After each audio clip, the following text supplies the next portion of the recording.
very excited, like I said earlier, to have a first-time presenter here from the NVIDIA team, who actually is a veteran presenter. Nyla, you just presented at GTC, right? I did a DLI at GTC, and I presented on a past GTC. But yeah, I hope that the live stream is similar to making a presentation. It's my first time live streaming, so very nice to meet you all. Thank you. Yeah. Thank you. And do you want to tell everybody what your Wendy gave a nice intro a minute ago, but do you want to tell everybody what your official role is here at NVIDIA? Yeah, so I am currently a product manager for Omniverse Replicator, in particular for the cloud efforts, and I am super excited to be here. The way that I got introduced to Replicator or to synthetic data was because I come from the deep learning space. I've worked on many edge deep learning projects, and the main problem that we had with these edge deep learning projects was the lack of data. And getting data was just such a headache. Like, you had to wait 6 months for like a full data set to be nice and crisp, and then you had to spend months editing and cleaning it. And then finally you were ready to train. Turns out you had the wrong data set. Or turns out that you got the data from the wrong camera. So now you need to get a new data set all over again for a new camera. So yeah, it was such a nightmare, and a lot of projects got stalled, and like the adoption of AI was a little bit difficult on that area. So now what do we do? What can we do to make sure that this process is better, that we can develop and have more edge AI projects coming out? And I think Replicator synthetic data is just such a core technology there. So I'm very excited to be leading this product and to get all of your feedback and hopefully get you all as excited as I am on synthetic data. So yeah, super excited to have you all here. That is awesome. So we're going to go through a bunch of things today. You're going to kind of show off the full workflow, right? And give a demo of using a scene and even using a container. Okay, awesome. So why don't we get this party started? For anyone who's watching, feel free to post your questions in the chat, and we'll try to answer them as we go along. Otherwise, Nyla, the mic and the floor is yours. Awesome. Perfect. Then I'll jump in. And I am going to maybe present till 11:30, and then I'll do the demos. But if you like to stop me because there is a flood of questions or anything like that, please do. This is a live stream, so let's take advantage of that, because I can pre-record myself any day and ship it out. But let's try to do this a little bit more interactively. So if you have questions, please ask them. Edmar, feel free to stop me. Wendy, same thing here, and just ask the questions here live, because let's take advantage of the live stream nature. We love interrupting. We love interrupting, as I just did a second ago. Perfect. Great. Okay, so yeah, let's talk a little bit about Omniverse Replicator, and let's get started with what the proposed workflow of today is going to be. We are going to first introduce you to what is synthetic data, double down on why it is important. Then we're going to talk about the custom workflow of generation with Omniverse Replicator. So it is one thing to know that synthetic data is the answer, but it is another to figure out what is the workflow that you need to use to then generate synthetic data. We'll talk about some simulation-ready assets that are included with Omniverse. Then we'll jump into randomizers, annotators, and writers, and then we'll analyze this with training models. Okay, so let's get started. So what is synthetic data? A typical process of training a deep neural network on perception tasks, as I mentioned, is you go and spend time collecting data. Pre-collecting this data, pre-deciding the collection of data, the only work that is done is potentially academic, like you saw a paper and you saw that this could potentially solve your problem, right? But you had no way of testing before you even requested this data. Anyway, because you have a thesis that deep learning is going to solve your problems, you go and spend tons of money collecting data, and you spend a lot of time.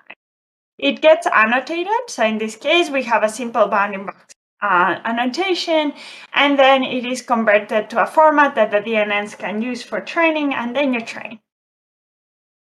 Awesome. So this is probably achievable pretty quickly if we're talking about bounding boxes. Like that is something that's much easier to label.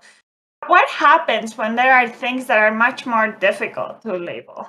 With that, I am speaking about, for instance, these segmented images. Here, every single pixel has to be labeled, and that takes a long time. And it's also very error prone. And that didn't even get me speaking about LiDAR point clouds. This LiDAR point cloud that you see here, that takes a lot of effort. It takes up to half a day to label one of this. So that is really not scalable. This is something that has blocked the adoption of especially deep neural networks that have data that is very difficult or expensive to generate. And the other reason why we want to use this, so along the lines of very difficult to generate, very difficult or timely to get data, in the cases of robotics and reinforcement learning, it is just simply impossible to get that data that you want. So in this case, this robotic arm was trained with synthetic data to perceive where this object is. This is a valve. This is a project with Vesta. The thing is, the information that we needed for this project to be successful is we needed to know the position of the object in a space. So meaning the X, Y, Z plus the rotation, like how rotated it is with respect to a certain point. And that is very hard to get ground truth for. A couple of ways that people have tried to get ground truth for it is by sticking like QR codes into the object and then taking pictures of those QR codes. However, that is error prone because the QR codes, that is not really useful because the QR codes are actually covering the original object, and the original object is not going to have those QR codes. So that is why it's very hard to get real data labeled for this. So synthetic data, on the other hand, tells you exactly where the object is in a space, and it generates that data. On this other side of the equation, when we're talking about reinforcement learning, we need to get data that tells us where the object is, and then it lets us actuate the robot. If we do this in real life, that means that we're using a potentially $100,000 robotic arm and making it perform an exploratory task, for instance, a squeeze, and then it over squeezes and you don't get a second shot because your robot broke. So those are two sides, specifically in the robotics space, where you simply cannot get real data.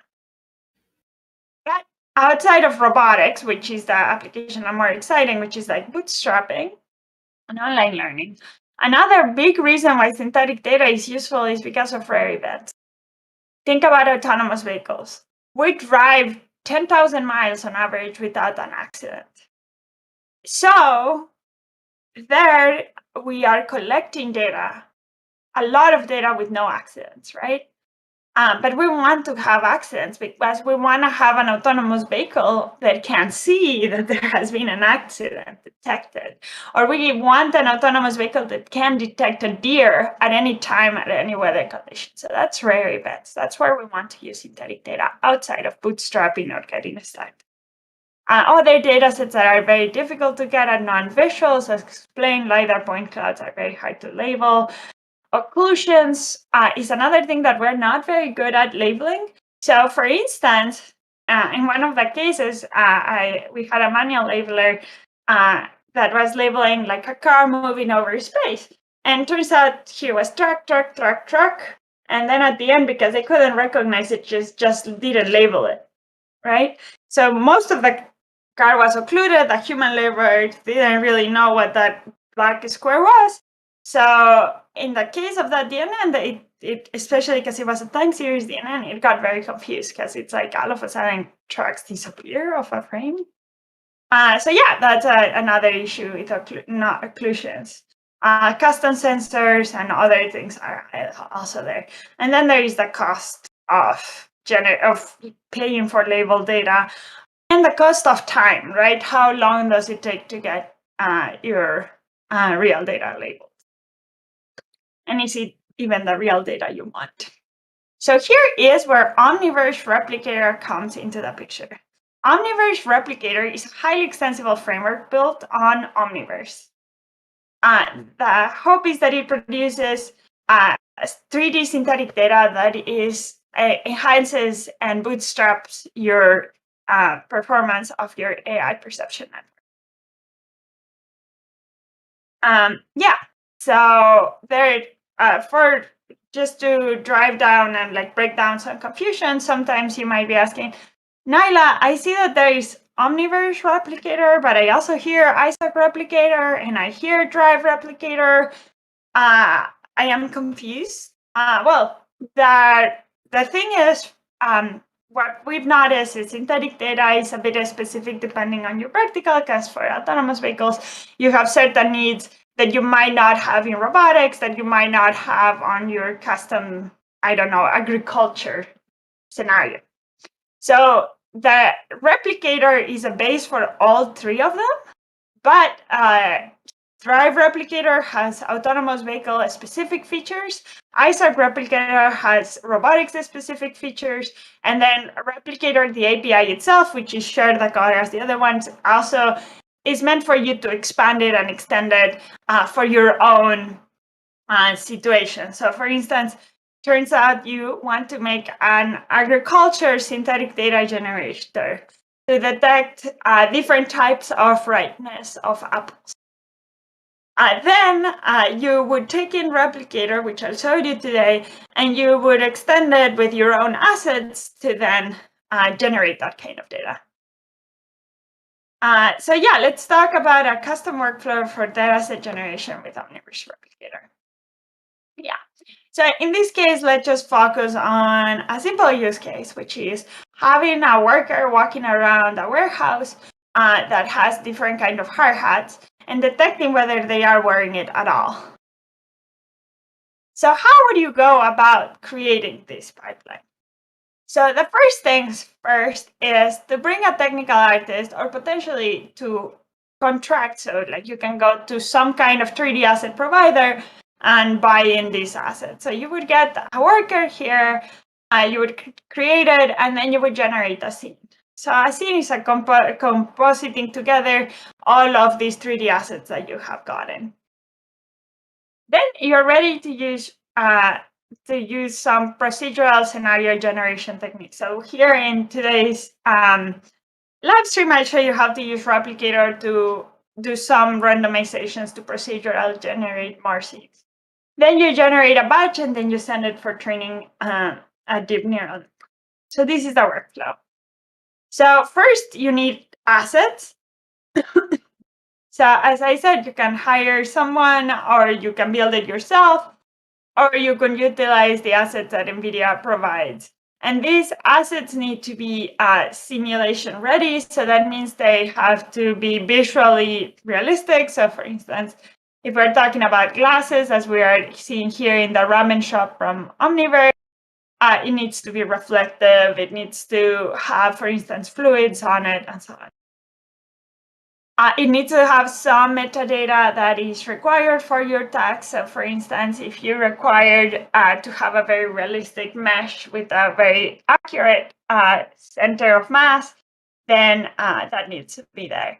And then you need to, then the nice thing about Omniverse is that it is USD based. So you can have very modular assets and put them together. And all of them are part of it. NVIDIA provides you some sim-ready assets, and those would be the ones that you see as following. So here is an example of how you could make a human on some provider's platform and then import it to Omniverse. I'm going to skip this part because I want to jump into the demo next part.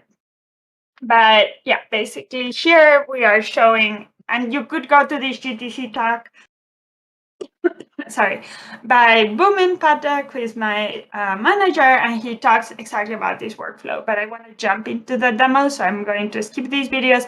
But basically, it shows you generate a 3D character, you import it into Omniverse, you utilize Omniverse to create a warehouse, and then you utilize Replicator to put it all together, as you can see.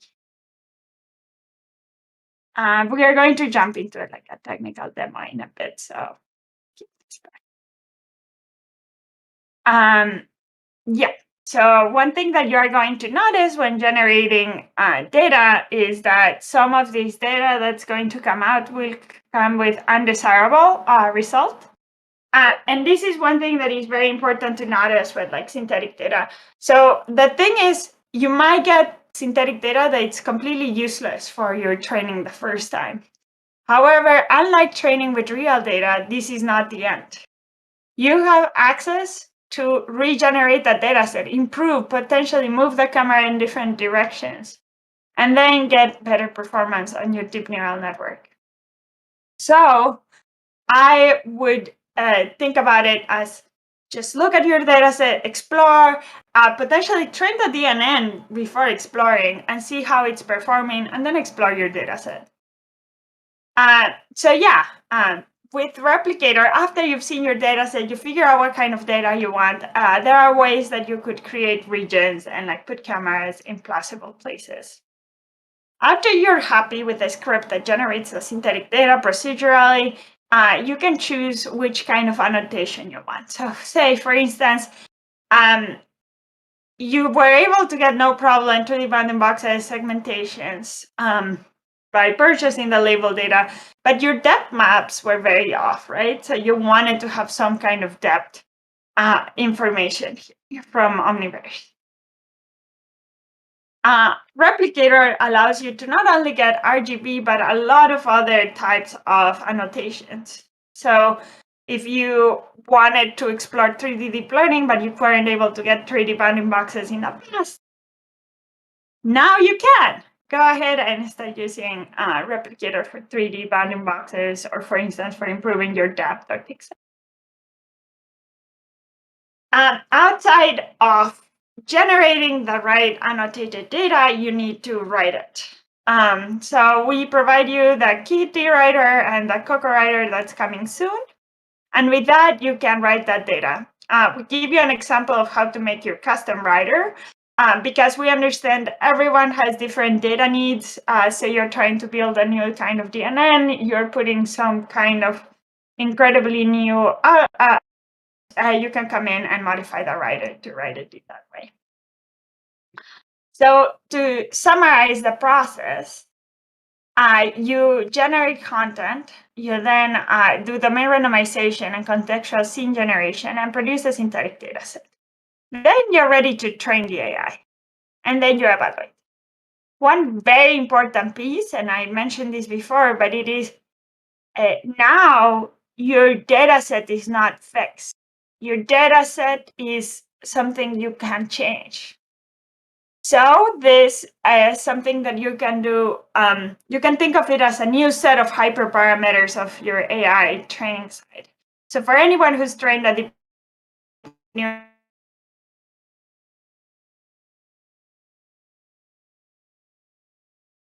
Oh, we got a little hitch. Uh-oh, hold on. Yep.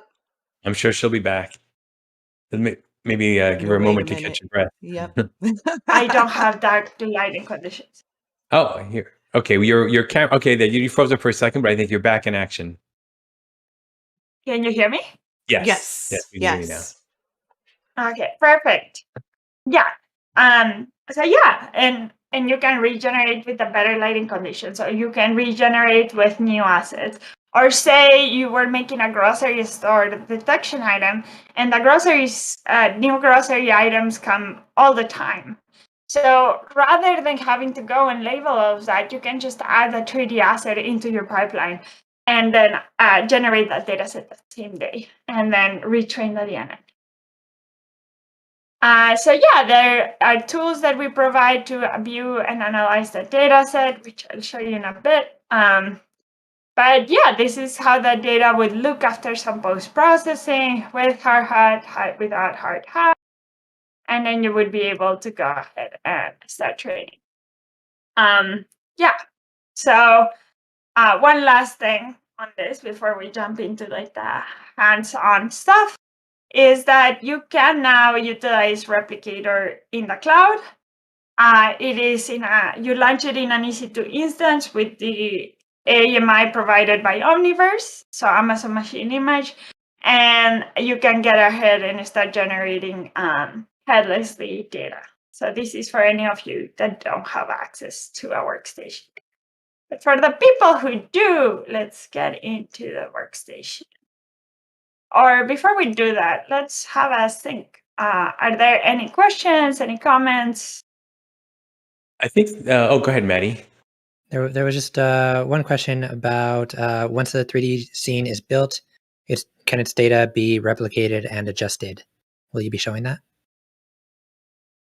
Yes, I'll be showing that. So once the scene is built, you can go in and like modify it in Omniverse all you want. So if you have it in USDs, you can come in and utilize Create, for instance, to like modify the scene with a lot of content creation tools.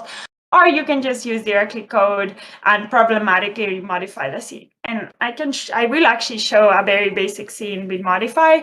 Again, keep in mind that I'm staying simple so that like the code is very understandable, but like you could go all kinds of complex things by yourself. So let's go ahead. I am just going to show you the documentation of Replicator where it lives so that everyone knows that. Okay. I am going to make myself infinite, if that's okay. Just let's go. Okay, can you see my screen? Yeah. Yes. Okay, so this is the Replicator documentation. Here is product extensions X Replicator. And here we explain a little bit of the theory behind synthetic data, what we can do with Replicator, and so on. And then here we have the hello world of Replicator. To get started with Replicator, you are going to download the Omniverse Launcher, which looks something like this. You're going to go to Exchange, and you're going to search for code. And you're going to install it. Another very important thing is to install Nucleus. Don't forget about Nucleus. Nucleus is a place where we give you a ton of free assets. Just take them, use them, play with them. Okay, so that is okay. I already launched it, and it should look like this. The script editor is key for using Replicator, so make sure to utilize it. I personally like moving it here. You don't have to. That's a beauty of Omniverse. You can personalize however you want things. Okay, and then we are going to do the hello world example, just so that you know. So the hello world example is here. It's very detailed, but it doesn't hurt for me to show you, show it to you.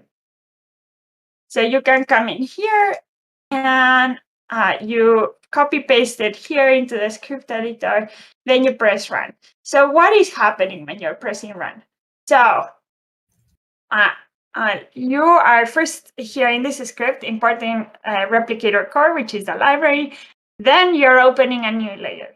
So what is this? So USD is built on the concept of layers. The layers are super powerful because it enables you to edit on one layer and then your friend Tommy to edit on the other layer. And with synthetic data, you want to add items, you want to procedurally move items, you want to do some randomization of objects, but you don't want to waste the work that Tommy has made, right? Tommy, your technical artist, or the other machine learning engineer has spent hours making a scene. So that's why you use a new layer. And in that new layer, you put all of the Replicator components. So in this case, we're creating a camera. We're giving it a position. We're creating a render product. So the render product is what gets stored. and we give it the dimension. So in this case, it's 1024 by 1024. Then we are creating a couple of assets just off the shelf. A torus, a sphere, a cube. This comes by default with, these are core prims for Omniverse, and you can use them. And then we do the randomization. So we're going to say, trigger on frame, every frame do something, and do that for 10 frames. That's what this says. And in those 10 frames, we're creating a group. We're grouping the torus, the sphere, the cube, and we're modifying we're changing the position of each of them. We are passing it a position, in this case, a uniform distribution. Here are the means, here are the max. And we are also randomizing the scale. So in this case, from 0.1 to 2. So what you should see in your left screen is a sphere, a torus, a cube, moving in the viewport, and scaling in different scales. And then we're writing this to an output folder. So here you have Replicator preview. You could type here run, and then it would automatically run this. So the reason what you have seen on the left screen is not those 10 frames is because here it's a preview. So you just run this one time. The way the Replicator works is it creates an OmniGraph in the background. So it is declaring the graph. So that's why it doesn't run by default unless you give it the instruction of running. Or instead, you come here and you click on run. Okay, and here we're seeing the cube, sphere, torus, changing dimensions.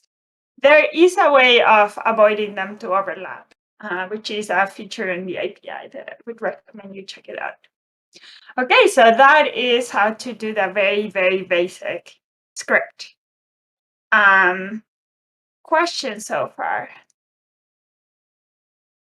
Well, Maddie just answered a question about Python. I'm not sure if it really relates directly to this. But I think the other place to grab information, so a couple people asked if we can watch this afterwards. So the live streams, because we're going over a lot of information here, which is great. So you can watch it afterwards. You could pause it. You can rewind it. You can watch it a little faster if you're a speed listener. It'll be available on Twitch for 2 weeks as all of our live streams. And then they all are saved to YouTube, the NVIDIA Omniverse channel. So you can watch this and all of our streams there. And then we also save them to NVIDIA On Demand within a couple weeks because we do a quick edit for quality. But yeah, YouTube is probably the best place to always watch these after the fact. So don't worry about if you miss something, or now that goes always something really quick. Yeah, that was the main thing. So you already shared the documentation page of Replicator. We talked a little bit earlier about the synthetic data channel we have on the Discord server for Omniverse. We also have actually a forum area for SDG as well, I believe. Yes, the synthetic data generation forum. Yep. Okay, cool. So lots of great places to go. But if you ever feel yourself getting stuck, that's when you just go into Discord into questions and just post there, and one of us will help you there too. We do have a question that just came in. Can I create the randomization setup by linking graph nodes instead of scripting? By linking the graph nodes to a GUI, right? Yeah, so right now that is a functionality that is not fully enabled. I think if you're a OmniGraph with, you'd be able to do some of it yourself right now with what is currently externally available. However, it is a workflow that is a little bit rough right now, so it might be a little bit challenging for you to do, but try it out, and we'll be working on enhancing that workflow. Yeah, and send us feedback if you do try it out. Yeah. And if you haven't tried the API, I recommend it. It's very declarative. The API is very clear on how it works, so it's pretty easy to work with. That's great to hear. We try to make it as easy as possible, and we also try to get as much feedback as we can. So please give us feedback. We want to make it as easy for you to use. And yeah, so please just tell us how to make it better. Perfect. Okay, I'm going to jump to another scene. Just give me 1 minute so that I make sure that everything is up and running. In the meantime, I've seen people do synthetic data generation in Blender. It seems like this is much more streamlined, maybe more like you're creating a standard for people to communicate with this, right?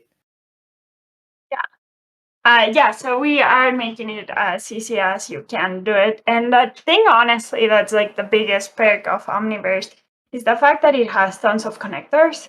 So I imagine some of you are either tech artists or are machine learning engineers, and creating all of the content is going to be a nightmare either way.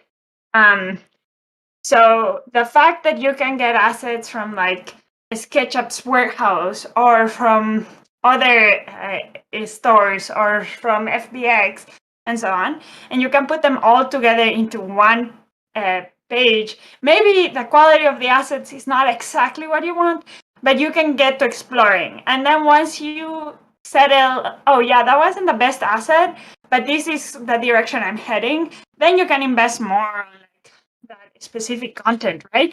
But it is really cool that you can just bring in any kind of asset and then and start exploring. So yeah, that's a biggest perk of Omniverse that's unique to it. The Python interface, we're trying to make it as seamless and easy as possible. And then the RTX rendering, as you might have been able to tell, is pretty fast.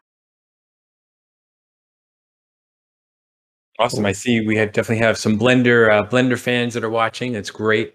We're a big fan of Blender also. We currently have a nice workflow that supports USD and importing, exporting, and a live connector is in the works for even a more seamless. Just for Blender folks that are maybe watching and new to Omniverse, there is a version of Blender which is a little bit different that is available through the Omniverse Launcher, which is more optimized for using with Omniverse. So if you're going to check it out, I would download that version.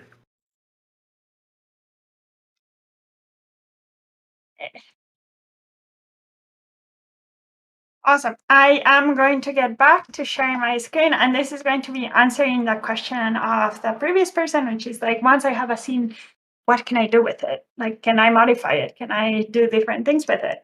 Like, yes, you can.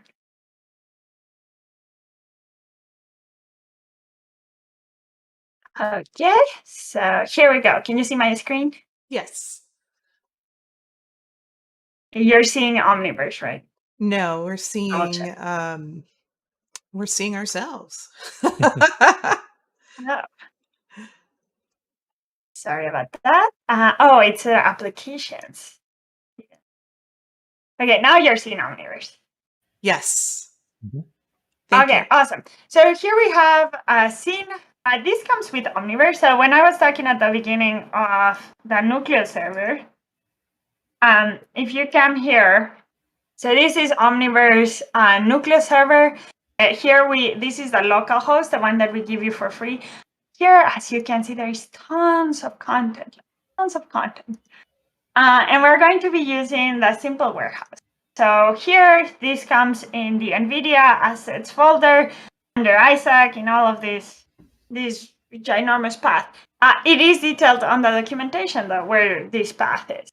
So you're not left to your own devices. So if you go here, using Replicator with a fully developed scene, here it tells you like the path where this is in your local host. Yeah. So this warehouse comes to you for free with Replicator, and then here we're going to have a very simple script interfacing with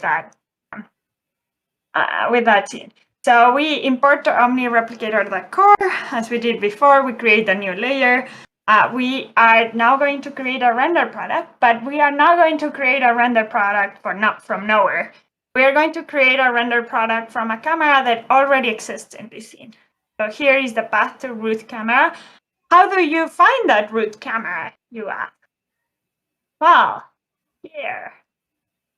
You can go ahead and look at this. And I am not going. I'll tell you how to find a camera in a bit. But like the way that you get the path is you click on it, click on whatever you are interested in.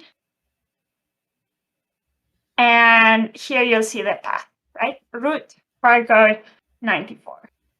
Okay. So that's how you get the path.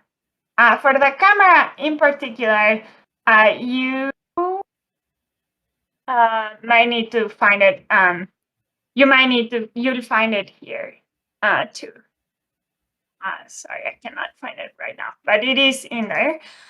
So then you get your render product from the camera, then you hide the boxes. So this is a new randomizer. So this is the boxes randomizer that we're creating here. And what we're doing is getting the prims. We are getting the prims from path. So here, Smile KLT Visual is the name of these boxes here. The ones over here. And we are going to be modifying the visibility true or false.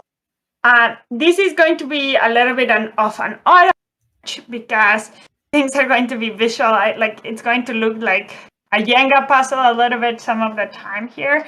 So it's not going to be like the most realistic randomization, but you could imagine how you could potentially select the top layer and do that for visualizing true or false. Or you could do this a little bit more programmatically as to which ones get randomized.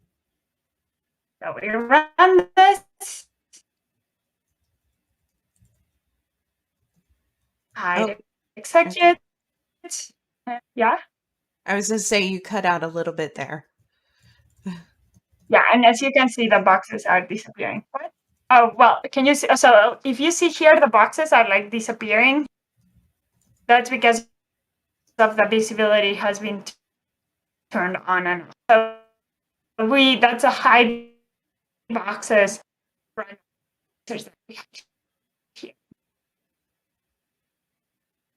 Your audio is cutting out a little not bit. the most realistic randomization, but you could come in here programmatically and modify this. So, hello?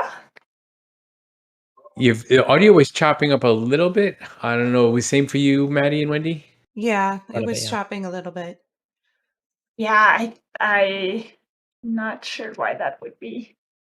Okay, maybe it's because it's like a heavy scene. Yeah, it seems like maybe. you're back. Oh.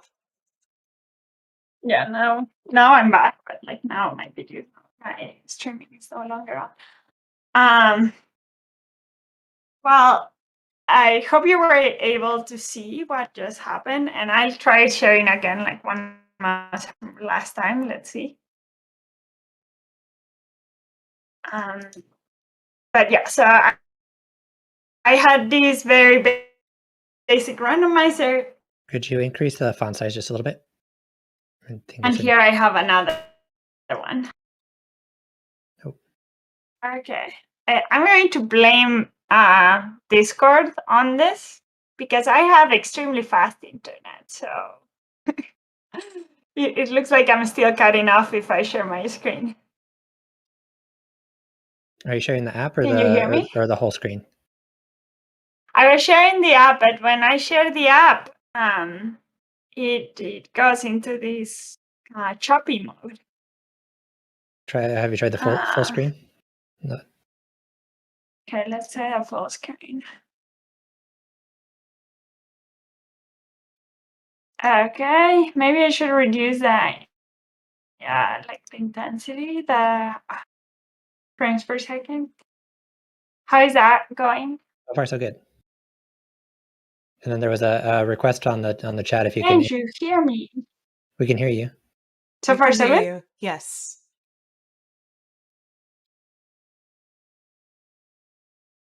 Now we can't hear you. Yeah, your audio keeps coming in and out. One thing you might not have heard, Maddie was asking if can you increase the size of your font? I think people are having a hard time reading your UI. Okay. Yes. But I'm going to try reduce. reducing the definition, if that's okay. So, I'm going to put it at 720. yeah, users, and frame rate of 30. you can also go to our YouTube channel where we're streaming in 4K, and you can increase the resolution on your stream.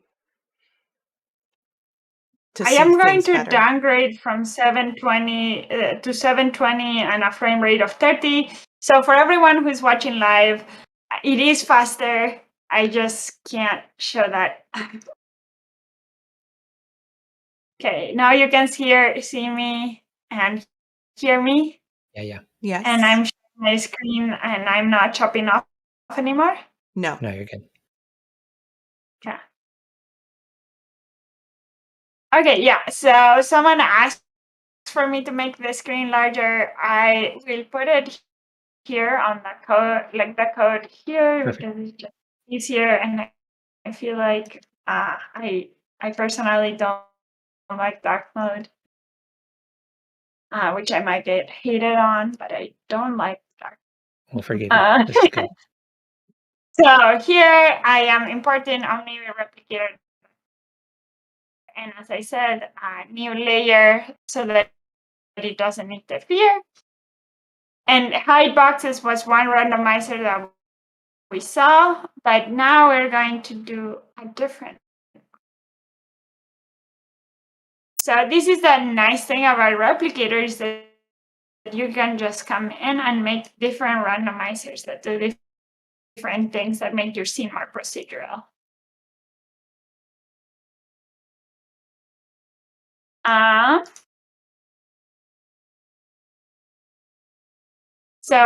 So here I'm creating a randomizer that's a sphere lights. I am creating a light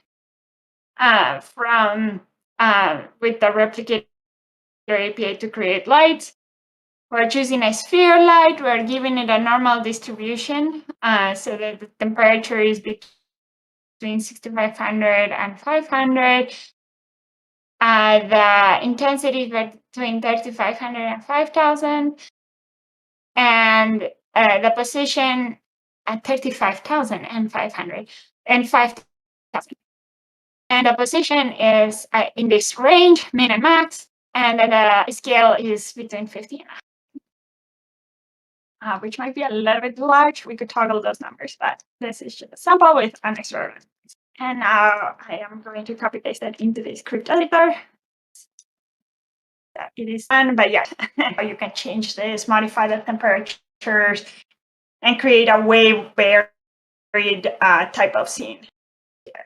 Very cool. And instead of doing here what I did with the boxes, which is turn on the visibility on and off, I would recommend maybe a scattering. So we have a function that's called the scatter 2D that you could consider. So where do you find all of these randomizers? So you'll find a lot of them here in the randomizer examples. So a lot of them are showing here various types of randomizations. But this is just limited. This is just a way for you to see some of them. In the API docs is where you'll find the most. So then go to Replicator overview and start. Sorry. And so lastly, I'm going to talk about the container, but that's a different workflow. So outside of container questions, API and randomization and scene questions, please feel free to ask anything there. So we do have one question. Can rep.orchestrator accept callback functions? Was that what you were going to ask, Maddie? I had a different one, but that's a good one. Oh, okay. I like callback functions, meaning what do you need to do there specifically? Like rerun the simulation or run after? Let's see if they reply.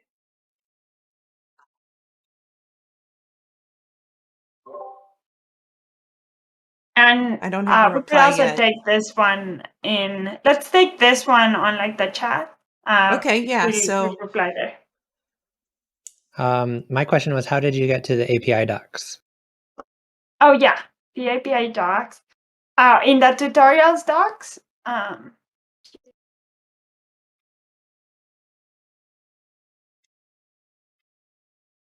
So here, the way that you get to the tutorial doc, to the API docs. Oh, there it is. Gotcha. Is here in overview.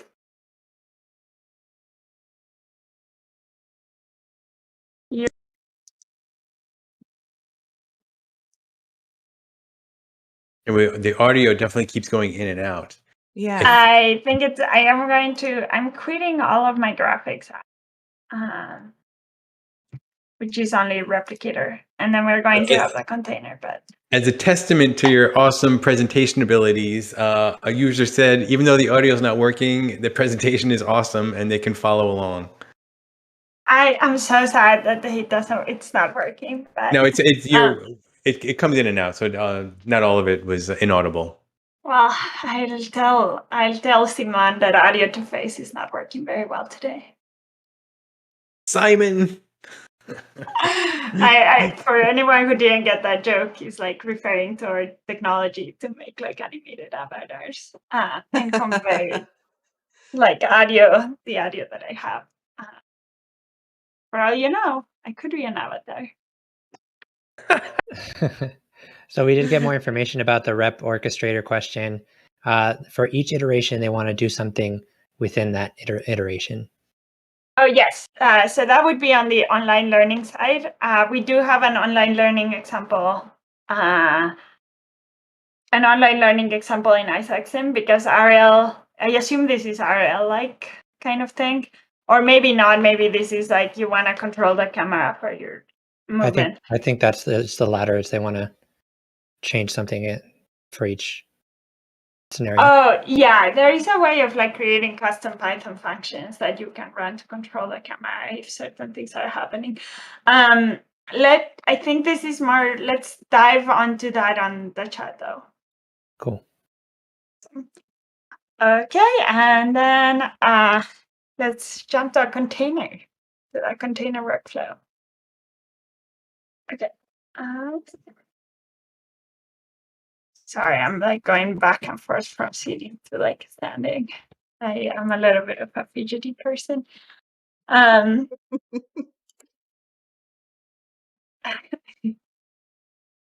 Okay, so this is going to be the least sexy part of this presentation. It's a terminal.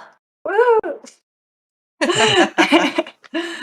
Okay, so I am currently in the container, but how do I get to this container?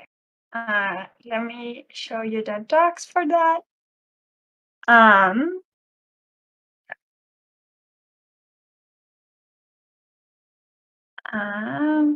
Just gonna share my whole screen, it's easier. Okay, so here in the bottom part, you'll see Replicator on cloud. And there we have the container set up. You might not even want to use cloud, but you want to use a container. You go here. For anyone, this is outside of the scope of this presentation, but if you want, you can go to AWS setup. Okay, so go to the container setup on Omniverse, and here it will explain to you how to set this up and running. So please follow the instructions, but basically, in short, it is telling you to check that you have in your workstation or in the cloud, in the GPU that you are, you have the proper driver. So please NVIDIA SMI on your computer. So here, I type NVIDIA SMI. For everyone who doesn't know what NVIDIA SMI is, it's this cool command that tells you what driver you have, what GPU you have. So I have an RTX 6000, and like how much GPU you're using, how much memory you're using, and things like that. It's a very useful command. But yeah, check that. And then once you've checked that, you pull that container. So you can copy paste this piece. Oh, before pulling the container, actually, please make sure to set up your NGC keys. So here is NGC, which is our registry for containers. To get your API key, you go to setup here. You'll need to log in. And when you log in, you'll see setup API keys. Please follow that, otherwise you will not be able to pull the container. So as you see, is Docker login, your auth token, and then the API key that is generated through NGC. Then you pull that container, and then you're ready to run. So I run this command already.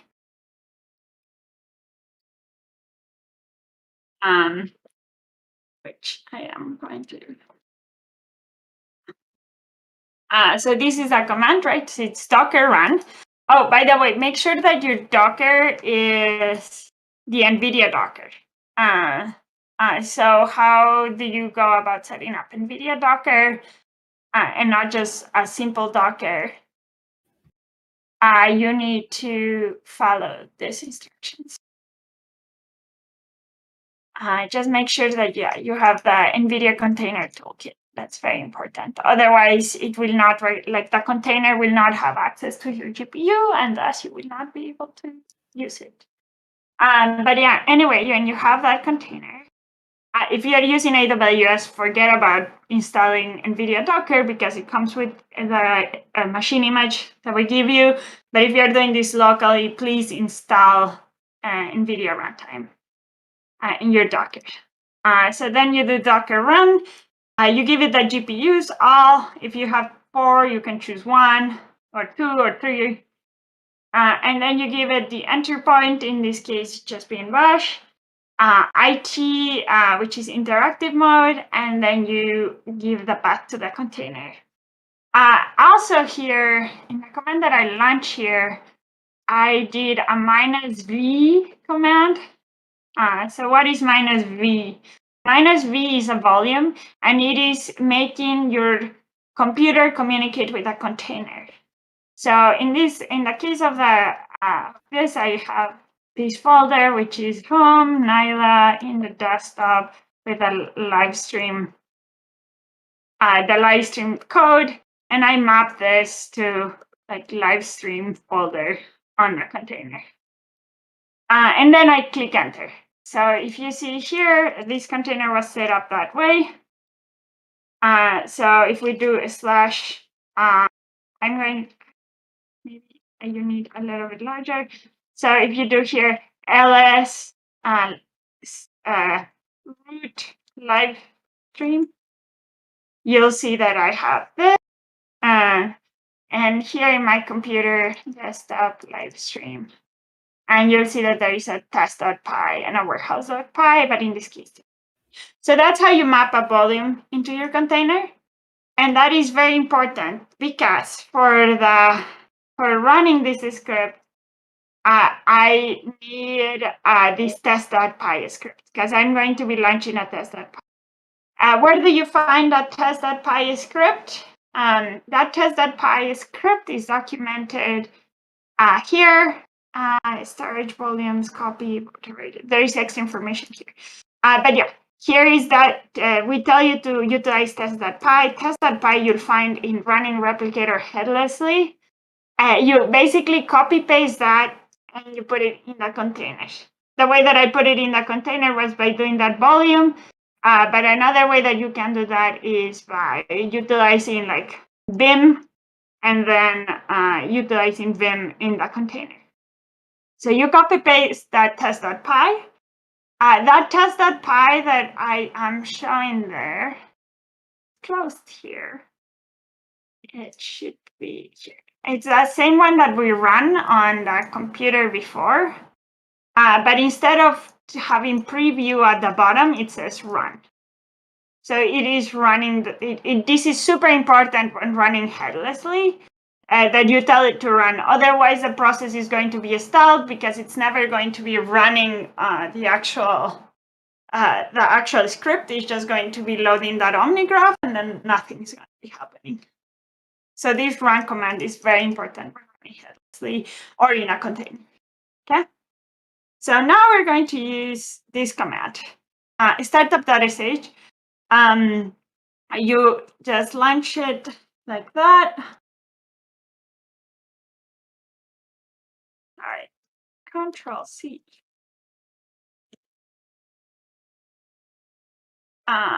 And then it's a startup.sh, which will launch the Omniverse instance. You give it access to root. You tell it to not create a window, and then you launch this. So that's that. Right. You'll see a bunch of error messages, and I am sorry about those. Those error messages are nothing to be worried about. The reason they are there is because it's telling you, I am failing to load a display, which is fine. You don't want it to load a display. One thing that which is fine. And then the other thing that will happen here that might be a little bit shocking to you, you might see segmentation fault core dumped. I would not, you shouldn't worry about this. We have a little bit of an unclean exit. So as you can see here, it is shutting down. It's what it should do after generating the frames. But sometimes that shutdown is unclean and it gives you a seg fault, but it doesn't mean it hasn't worked. And also some of you might be trying to follow along and you might be like, Nyla, I launched this and it's taking like half an hour to run. And yeah, that happens the first time you launch the container. But the following part, so the first time you run the startup.sh thing in the container, it will be very slow. Why? Because it's loading the caches. So a way to accelerate that for every time you launch the container, not just the script, is we have a way of accelerating startup time to permanently accelerate your Docker. So that's just one thing to notice that is in the NGC page. And then you should be able to see your output. I told it to output in this live output folder, and voila! You have the sheets. And you also have the bounding boxes. So it worked, it generated the data. So yeah, that is it running.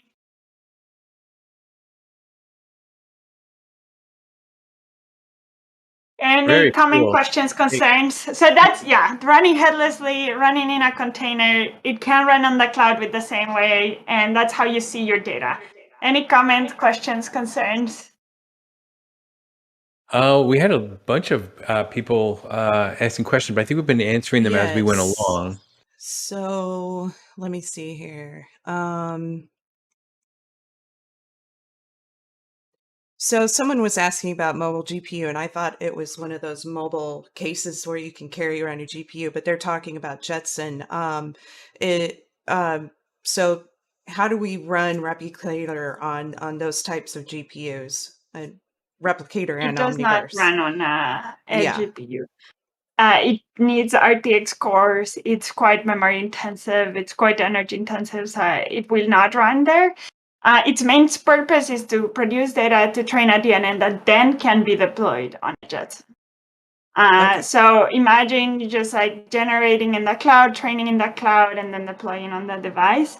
If you do a lot of on-device Jetson training, we're not able to do something like that. One thing that the Isaac Sim team has, which I would talk with them about, is you are running some of the processes on the Jetson device, and it's connecting to the Isaac Sim in the cloud. So that is called heal. So you're testing on the hardware that you're going to be deploying the robot in, and but you're generating all of the visual and simulation content on the cloud. I would leave that for the Isaac Sim team. That's where that fall into. And the Isaac Sim team is also very active on the forums. Are they active on Discord? I don't know. They are. Sometimes I gotta nudge them a little bit, but they'll come. Maddie, did you have anything else you want to touch on? I saw a question about Basic Writer, switching between USBs and getting synthetic data, and sometimes just skip some files. Yeah, please comment more on that on the forum. We'll make sure we need to have the deep understanding and a repro step. That sounds like a bug.